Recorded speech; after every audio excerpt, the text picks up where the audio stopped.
I have an insane update for you about the New Orleans terrorist attack and the deceased suspect, Shamsud-Din Jabbar. Now, the FBI has released more surveillance video of this guy on the streets of New Orleans, walking around with this cooler that is said to have a bomb in it that we have never seen before in this country. That's coming from the FBI. Not only that, this guy is waving to someone from the sidewalks of what looks like Bourbon Street or somewhere within that area all these people were in New Orleans. My friends, this is massive news. This basically proves that this guy had help and there were people there that he knew. This is definitely not just one of those waves you give a random person when you're trying to pull off something that this guy is doing. He is clearly waving to someone that he recognizes, and then he slowly walks off frame right after this. I can't think of anything else he's doing besides waiting in this area. You see him checking his phone, and then he walks off after the wave. Right then and there, the FBI should have admitted to us that this guy had help or he was around people that he knew. Now again, this is obviously the man that drove that white Ford Lightning truck, the F-150, into the civilians in New Orleans. We don't need to talk much about that. We all know what happened. But one of the weirdest phenomena I've ever seen in my life was the fact that 4 significant buildings all got struck by lightning that night. Here's 3 of them right now, and I just thought that was one of the craziest things ever to then see that Ford Lightning F-150 in this event. Now finally, one more thing I want to go over real quick is the timeline that the FBI has put out about this guy. You got to take this with a grain of salt because clearly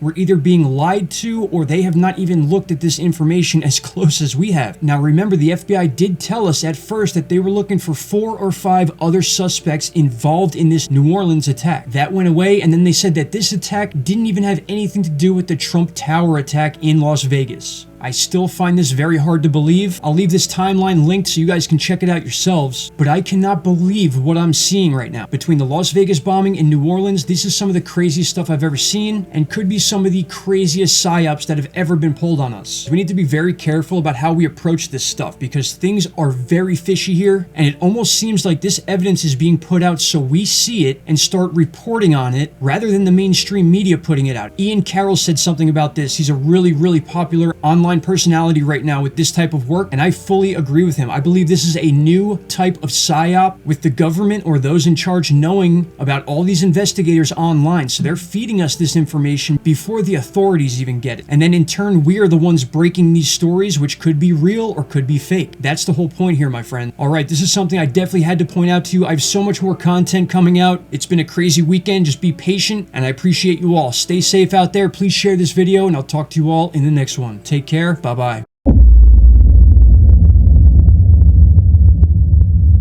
Stop right there, my friends. If you have not already, click that subscribe button and don't forget to hit the bell icon. Click all and you will get all notifications from this channel. And trust me, you won't be disappointed.